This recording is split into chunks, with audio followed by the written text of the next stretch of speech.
6. In verse 33, the commander arrests Paul and orders that he be bound with 2 chains. By the way, remember Agabus, the prophet who prophesied and took Paul's belt and said the owner of this belt will be bound when he goes to Jerusalem.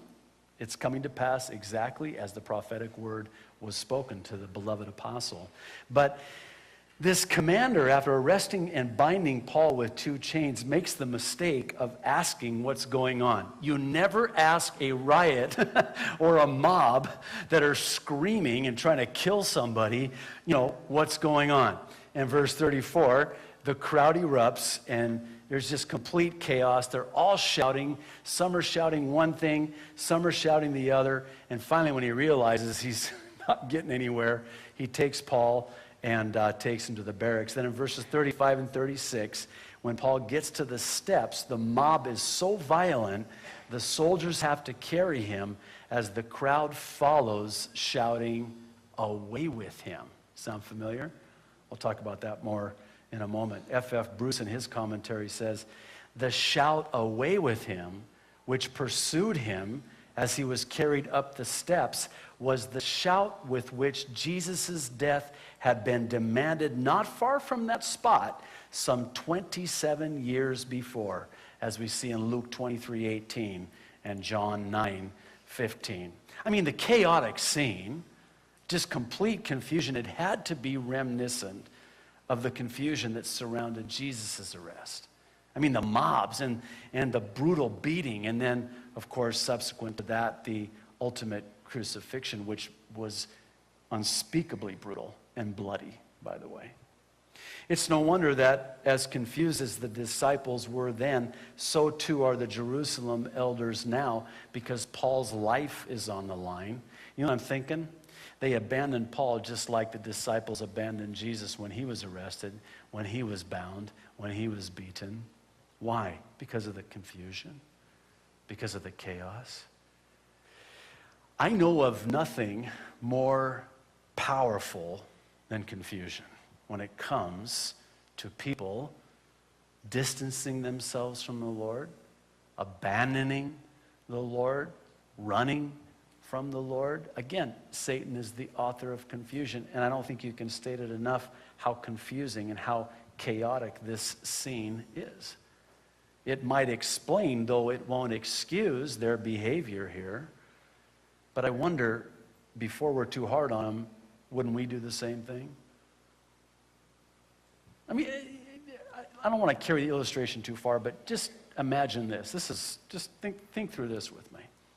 Let's say that all of a sudden a mob breaks through those doors and rushes the pulpit. And it's just, and you guys are, you stand up and it's just complete chaos and complete confusion. Some of you are running for your car. Thanks. And then you hear a rooster crow 3 times from the neighbor. But that's what's taking place here. That's what's going on here. And this mob starts beating me and they're trying to kill me. Can you imagine? Listen, sometimes I think that we are lulled into a spiritual slumber when we read the text, and Paul was dragged from the temple and he was arrested and he was bound and they tried to beat him.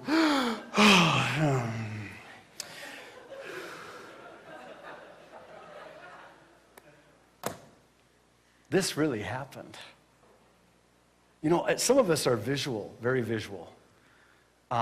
It's good to be visual because sometimes I like to put myself into the story, into what I picture myself up against maybe a wall there in the temple, and I'm watching, and hey, there's James. Wow, doesn't look anything like his brother Jesus. No. What are they? Paul, watch it. Look out, Paul. What would I do? What would I do? If it were me, what would I do? That's what's happening here. Here's the question. When it's confusing and chaotic, what do? Does it create a distance between you and the Lord? Does it draw you closer to the Lord, seeking His wisdom? Lord, this is so confusing. I don't understand. I need understanding. I need wisdom from above that's first pure and peaceable and gentle and easy to be entreated and full of mercy and good fruits without hypocrisy or partiality. Lord, this is so chaotic. What is going on here? I need some perspective. Speak to me. Minister to me. Reveal to me. When things are chaotic and confusing, it's probably the most important time for us to draw near to the Lord and seek Him, that we might discern and learn. Charles Spurgeon says, but he, speaking of Paul, was safe from their fury. The Lord has ways of rescuing His servants out of the most chaotic and perilous of circumstances. You know, sometimes, and I can look back in my Christian experience at some of those chaotic times, and without exception, in retrospect, I see how God allowed it to get like that so He could reveal Himself to me and deliver me and rescue me out of the peril that I found myself in. Sometimes I think God sets us up. Can I say it that way? I mean, I hope you don't get the wrong impression. It's all like He's up there going, watch this. You know?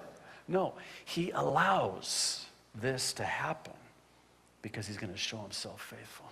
1 Corinthians chapter 14, verse 33. For God is not the author of confusion, but of peace, as in all churches of the saints. In other words, when it's confusing, you know it's not of God. He's not the author of confusion. Satan is. But in and through that confusion, He can bring peace, but we need to draw near to Him. And as James says, when we draw near to Him, He will in turn draw near to us. The eighth and final one, and this is a problem, the problems of ignorance and disbelief.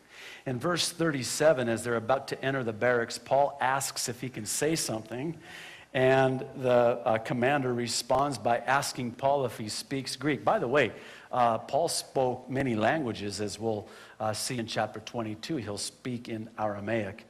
In verse 38, the commander asks Paul if he's the Egyptian who a while back started a revolt and led 4,000 terrorists into the desert. And then in verses 39 and 40, Paul says, no, I'm not a terrorist. I'm a Jew, and I'm a Roman citizen. And with that, he receives permission to speak. And then Paul will silence the crowd. And as we'll see, Lord willing, next week, he'll speak in Aramaic. And it's really interesting. I'm just going to whet your appetite a little bit. What Paul says in chapter 22 is the very thing that you would think that he would not say. And it's amazing to me. It's baffling. But you got to come next week to... Of course, you can read ahead too, but it's really interesting to me. Here he is. He's surely to, be put to death. He's been falsely accused of unspeakable crimes. And he has now an opportunity and permission to speak. And what does he do with that opportunity? He shares something very profound, yet very simple. So, you have to come back next week. We'll talk about that. It's abundantly clear that they are as ignorant about what Paul has done as they are in disbelief of who Paul is. And again, there's an irony in all of this. This is exactly what those in Jerusalem did in their ignorance and disbelief in who Jesus the Christ was. They're rejecting Paul. They're in disbelief. They're in ignorance, but they were that way with Jesus first. When you and I come to Jesus Christ, we will suffer persecution. We will enter into the fellowship of His sufferings. The Christian life is not an easy life. It's a blessed life. But those that will live godly in Christ Jesus will suffer persecution. I looked that up in the original. I wanted to see if maybe will was a